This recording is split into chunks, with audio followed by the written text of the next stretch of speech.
Dan Yesus berjalan-jalan di bait Allah di Israfil.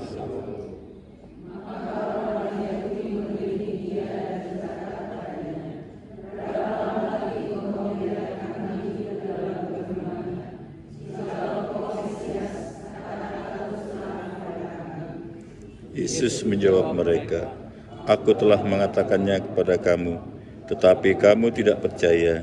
Pekerjaan-pekerjaan yang kulakukan dalam nama Bapa-Ku, itulah yang memberikan kesaksian tentang Aku."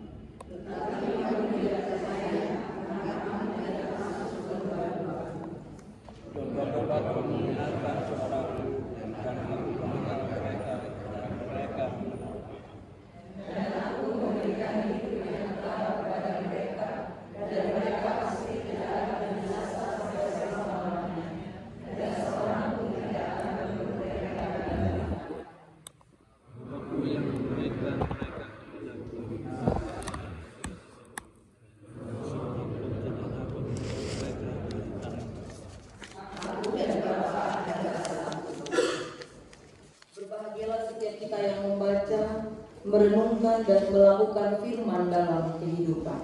Haleluya.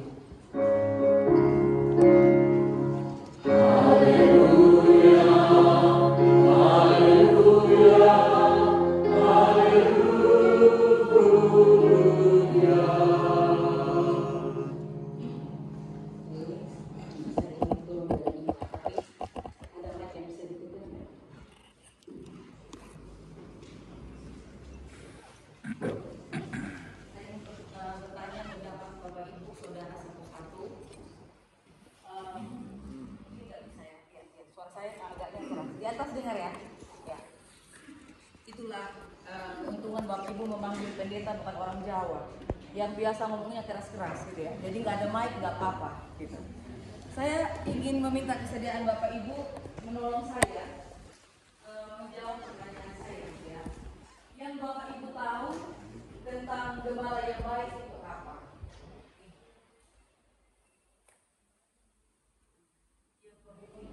Contoh realnya.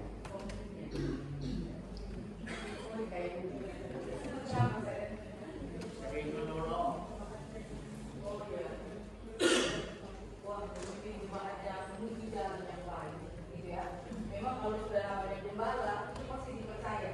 Makanya kadang-kadang tahu kemarin ada ketua sinode yang korupsi berapa triliun itu. Nah itu ya, tuh kadang-kadang itu sampai ekstrim ikut semuanya ikut korupsi. Ya, terima kasih. Itu gambaran yang ada di dalam benak kita tentang gembala yang baik. Bahwa pasti dia akan menuntut kita ke jalan yang benar. Gak mungkin gembala pura-pura jalan ke jurang, kemudian biarkan dombanya jalan untuk sekelilingnya, gitu ya. Baik, terima kasih Bu. Ya. Bapak,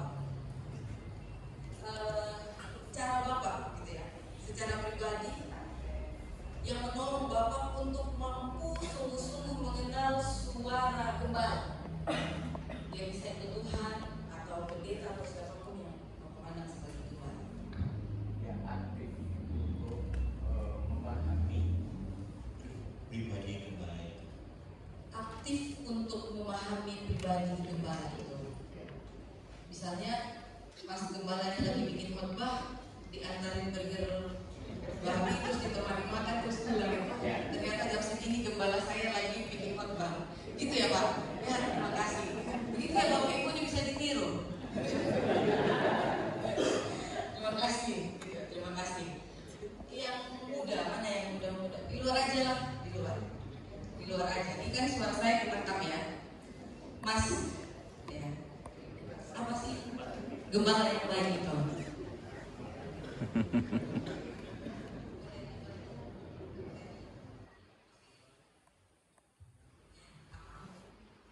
Bisa menjadi contohnya untuk kehidupan anak muda. Kalau gembala baik bisa menjadi berkat untuk kehidupan anak muda, contohnya ikut pelayanan gereja. Kalau Mas Dias kan gembala itu pas kalian yang muda-muda. Untuk kami yang muda, kami ingin gembala itu seperti apa?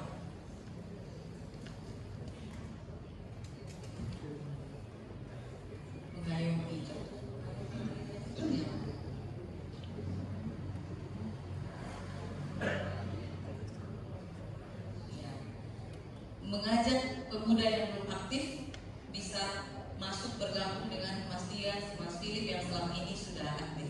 Begitu ya, setuju Pak? Setuju. Oke, ya terima kasih banyak Bapak Ibu, terima kasih. Karena ada penelitian dari Cambridge University bahwa domba itu dia bisa mengenal wajah dan suara. Mungkin bisa dibantu dengan video, Mas Julius. Ya, kita akan melihat bagaimana domba yang baik gitu ya, yang normal, yang tentunya tidak tuli dan seterusnya, itu dia mampu tidak buta karena syarat untuk ada domba di bait Allah, domba yang dikurbankan di bait Allah itu ada syarat. Dia tidak boleh tuli, dia tidak boleh buta. Karena untuk domba-domba yang baik seperti itu,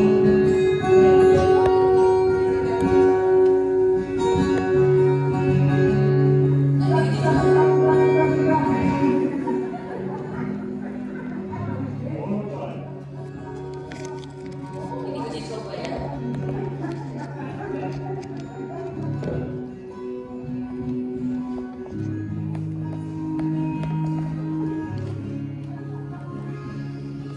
Ini mungkin orang kedua ya, uji coba.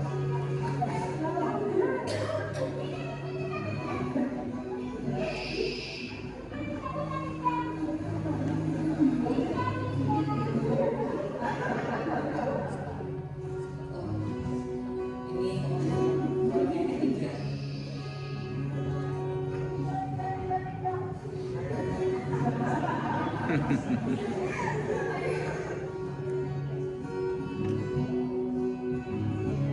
Ini kepala yang asli.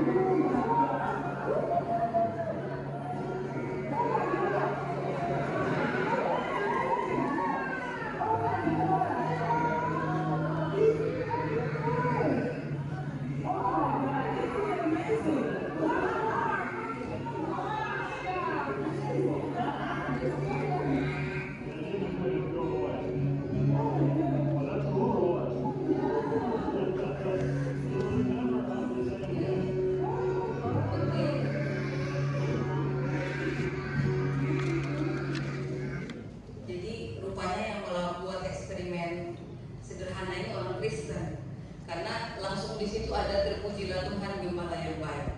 Atau mungkin yang menerjemahkan video itu yang akhirnya menafsirkan bahwa terpujilah Tuhan gembala yang baik, karena di Alkitab kita melihat Tuhan Yesus memilih metafor sebagai gembala untuk menggambarkan dirinya sebagai gembala yang baik. Dan memang Bapak Ibu Saudara, yang dikasihi Tuhan,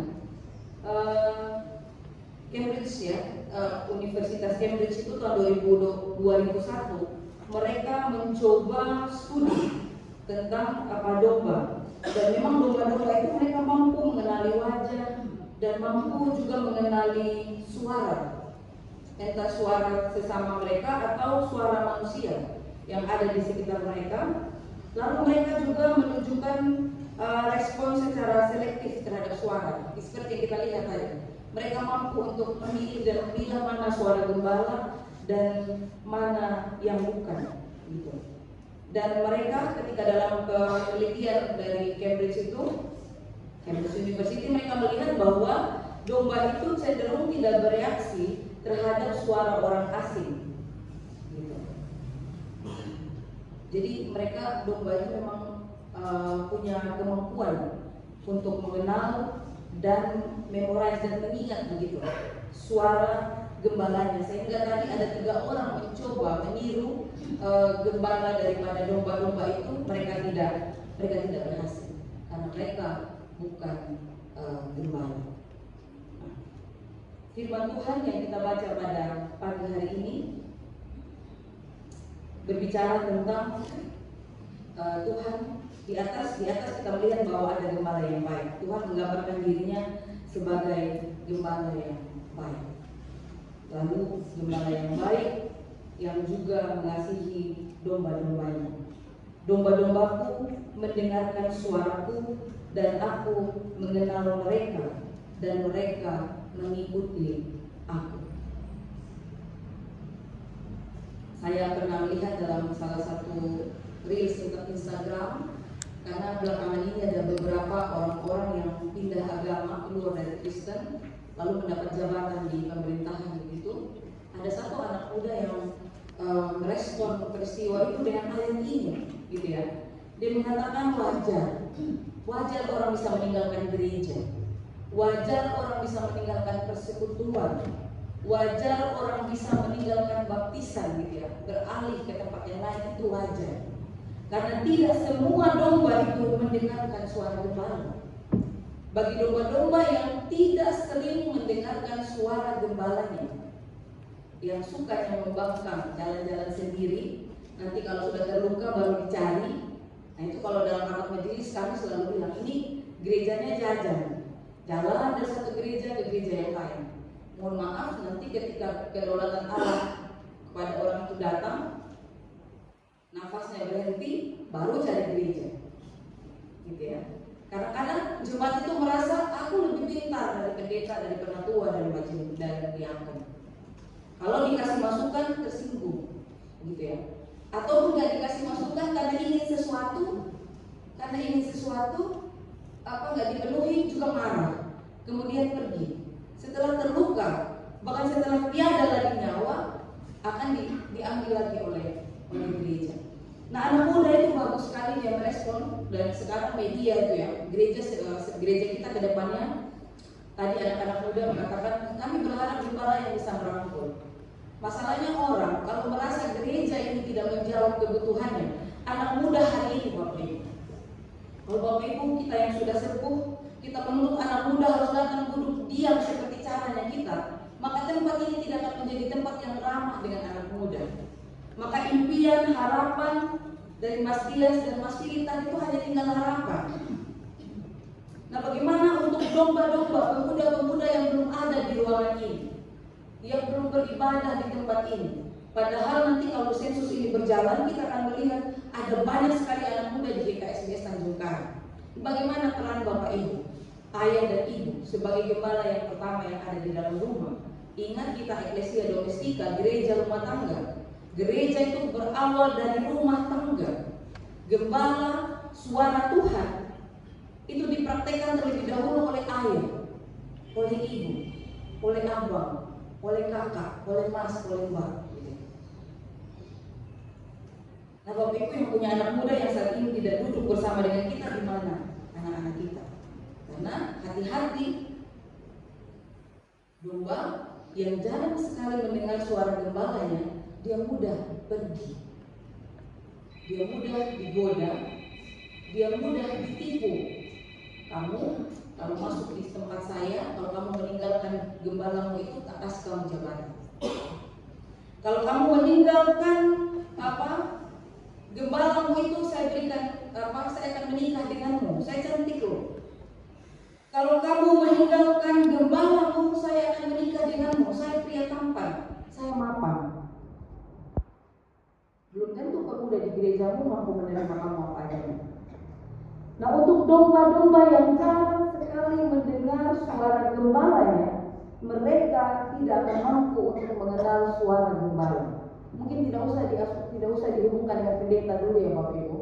Hubungkan ini dengan Tuhan, hubungkan ini dengan firman.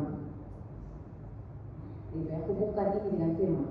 Untuk kita domba-domba yang jarang sekali mengenal atau mendengar suara gembala kita, maka kita tidak akan mampu mengenalnya, dan kita tidak akan mengikutnya. Karena kita tidak mengenalnya, kita tidak akan mengikutnya. Padahal gembala itu berjanji bahwa dia akan memberikan hidup yang kekal di ayat yang ke-28 kepada mereka, dan mereka pasti tidak binasa. Makanya saya suka sekali lagu yang setiap hari lah, kalau saya sambil mandi siap-siap mau menuju ke gereja, saya selalu dengar lagu itu. Apa yang dapat memisahkan aku dari kasih Tuhan? Kelaparankah? Ketelanjangankah? Sakit penyakitkah? Bahkan kematiankah? Tidak ada satupun yang mampu memisahkan aku dengan kasih Kristus. Dan Yesus sendiri mengatakan itu di ayat yang ke-28. Aku memberikan hidup yang kekal kepada mereka, dan mereka pasti tidak akan binasa sampai selama-lamanya. Dan seorang pun tidak akan merebut mereka dari tanganku. Makanya pada minggu Paskah kemarin kita membaca ketika Yesus ditangkap, dia bilang, tangkaplah saya, tapi biarkan mereka pergi. Yang kita baca hari ini pasal yang ke-10, tapi Paskah kemarin itu sudah maju di pasal yang ke-20. Terjadi persis seperti yang kita baca pada hari ini. Aku tidak akan membiarkan mereka binasa sampai selama-lamanya. Makanya tema kita hari ini adalah Gembala Baik, pemelihara hidup kini dan nanti. Bapak Ibu, sudah banyak isu pendeta Lomi buat kepanjangan ya. Jadi mulai sekarang saya benar juga sih. Ya udah, jadi mulai sekarang saya hanya akan setiap renungan saya akan ambil satu saja untuk kita renungkan Bapak Ibu. Untuk hari ini, gitu ya, dalam hari ini kita akan merenungkan satu saja mengenai pertanyaan orang Yahudi kepada Tuhan Yesus di ayat yang ke-24. Maka orang-orang Yahudi mengelilingi dia dan berkata kepadanya, berapa lama lagi kau membiarkan kami hidup dalam kebimbangan? Jikalau engkau Mesias, katakanlah terus terang kepada kami. Bapak Ibu dan Saudara yang dikasihi Tuhan, sekali lagi berkali-kali saya mohon ketika kita membaca Alkitab, jangan menarik diri terlalu jauh gitu, lalu menghakimi orang Yahudi loh. Yesus udah buat mujizat, masih gak percaya, masih bimbang gitu ya. Jangan melihat seperti itu, karena ini ada konteks, dan konteksnya luar biasa gitu.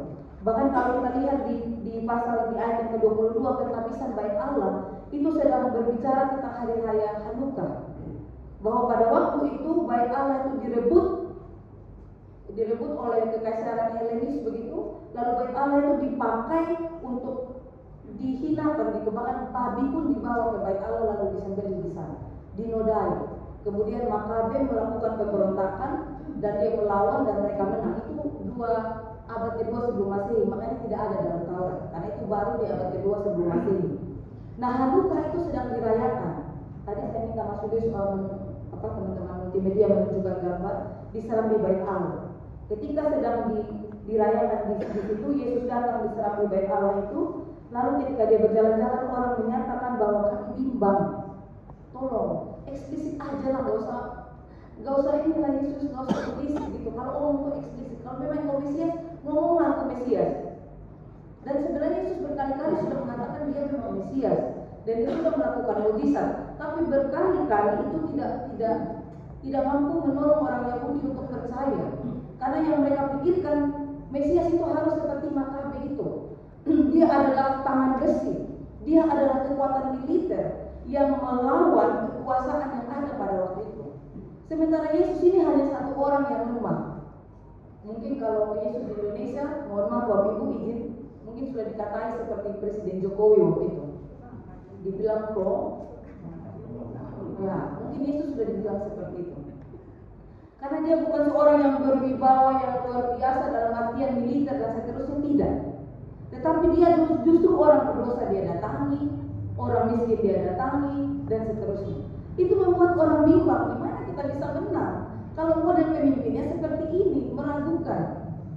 Nah, kebimbangan inilah yang menjadi pergumulan mereka. Berbicara kebimbangan, mari kita lihat satu-satu Bapak Ibu. Petrus, kemarin Paus Leo bilang, kita gereja hari ini meneruskan Petrus. Betapa Petrus itu diagungkan, disorak. Tapi Bapak Ibu tahu, Petrus itu kebimbangannya nggak main-main, sampai menyangkal, dan hanya satu kali, 3 kali Petrus menyangkal. Yudas dan seterusnya. Ada banyak orang di sekitar Yesus itu yang hidup dalam kebimbangan. Tapi yang menjadi perbedaan mereka, gitu ya, yang menjadi perbedaan antara orang Yahudi dengan Petrus, yang sampai hari ini menjadi besar di gereja-gereja Kristen, adalah cara dia mengatasi kebimbangannya. Saya pikir khotbah ini kayak berulang-ulang karena saya merasa kita sudah pernah merenungkan ini. Mengatasi kebimbangannya bukan dengan pergi dan mencari jawaban di tempat lain, lalu datang berdebat di sini. Ini yang terjadi. Mereka pergi mencari kebenaran-kebenaran yang ada di luar di dalam sejarah, lalu mereka datang di serambi bait Allah itu untuk mendebat Yesus. Makanya kalau dalam diskusi saya bilang ini mau diskusi atau mau debat. Karena kalau udah debat orang sudah nggak mau mendengar. Dan itu yang terjadi. Kalau sudah nggak mendengarkan tidak akan pernah terjadi kesepakatan. Dan memang tidak pernah terjadi kesepakatan. Karena kalau kita baca terus teks ini, pada akhirnya Yesus itu mereka mengatur siasat untuk melemparinya, menjengkelkan banget. Karena memang mereka datang itu sudah dengan niat debat. Sudah datang dengan klaim kebenaran mutlak, itu penyakit orang percaya sampai hari ini. Orang kalau sudah merasa diri benar itu Bapak Ibu susah. Maksudnya ini kebenaran saya paling mutlak, kamu nggak benar. Itu akan datang mendebat. Tetapi Petrus tidak begitu ya. Petrus dia bimbang, bahkan dia sampai menyangkal. Tapi dia terus mengikut, dia terus mencari. Bahkan ketika Yesus datang waktu mereka sedang menangkap ikan, pasti dia sedang memikul Yesus di hatinya. Sehingga ketika murid yang dikasih Yesus itu memang luar biasa, dia orang terus selalu menjadi orang pertama yang cepat sekali mengenal. Itu Yesus begitu ya. Yesus itu cepat sekali pergi merespon, karena memang itu yang ada di pikirannya. Jadi bolehkah orang Kristen bimbang? Saya pikir itu dinamika, itu cara kita menggunakan iman. Tapi bagaimana kita merespon kebimbangan itu yang penting. Jadi ketika kita bimbang, bukan kita keluar pergi cari di tempat lain, cari ke dalam, di sini. Bukan untuk dari pagi sampai pagi, baru datang debat pendeta. Bukan pergi belajar sesuatu di luar, baru datang debat gereja. Percayalah, kita akan mengambil bagian menjadi domba-domba yang tidak akan pernah mengenal. Karena sebagai pelayan Tuhan di sini kami pun terus bergumul untuk terus mendengarkan suara gembala, supaya suara itu yang disalurkan kepada jemaat. Ini bukan orang-orang yang hanya sekedar duduk di depan Bapak Ibu, gitu ya. Karena agak prihatin, saya pernah berkunjung, lalu ada jemaat yang mengatakan saya nggak ke gereja lagi, Bu Pendeta, ini jemaat di GSP Tanjung Karang, Bapak Ibu. Saya di YouTube aja lah, nggak ada juga. Mungkin beliau karena kesulitan ke gereja, nggak ada yang jemput, ya udahlah saya di YouTube. Padahal ketika Bapak Ibu nonton YouTube, Bapak Ibu tidak bisa mengawasi pengajaran. Dan orang yang bicara di YouTube dia akan lebih hebat, karena dia nggak pegang jemaat. Dia nggak pernah merasa dikritik sama Pak Setianto, gitu ya. Dia nggak pernah merasa ya dikritik sama Pak Yonatan. Dia nggak pernah merasa dia nggak pernah merasa Pak Adriana datang menyampaikan aku bergumul dengan Tuhan. Dia nggak bersama-sama memikul salib. Dia orang yang menarik diri jauh dan enteng sekali untuk membicarakan segala sesuatu. Sementara penentua dia dan pendeta yang setiap hari berjalan bersama Bapak Ibu mau menyampaikan firman Tuhan itu nggak mudah. Kata itu harus dipilih. Karena Bapak Ibu tahu salah satu di sini ada domba yang suka melawan, yang suka cari kebenaran di luar datang debat orang. Itu kita pilih kata-kata, nggak mudah. Lalu kita tidak lebih cemerlang gitu. Nah itu Bapak Ibu.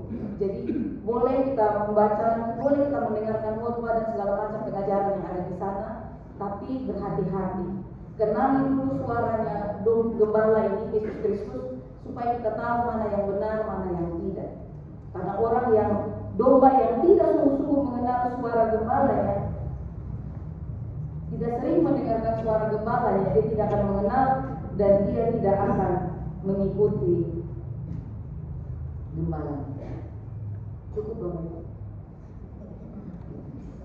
Iya cukup. Ya selamat berjalan di dalam kebimbangan kita. Ini jalan yang pernah ditempuh Petrus dan murid-murid yang lainnya. Tidak tinggal diam di dalam kebimbangan itu, tapi terus mengikuti pelan-pelan sampai kita sungguh-sungguh mengenal suara gembala kita, supaya kita ketika berhadapan dengan kebimbangan, dengan tantangan, dengan cobaan godaan yang datang dari luar, kita mengatakan saya mengenal suara gembala saya. Saya mengenal suara gembala saya. Saya pernah membaca tentang Ayub bahwa Tidak selalu orang percaya menjadi kaya raya dan mati tidak sakit.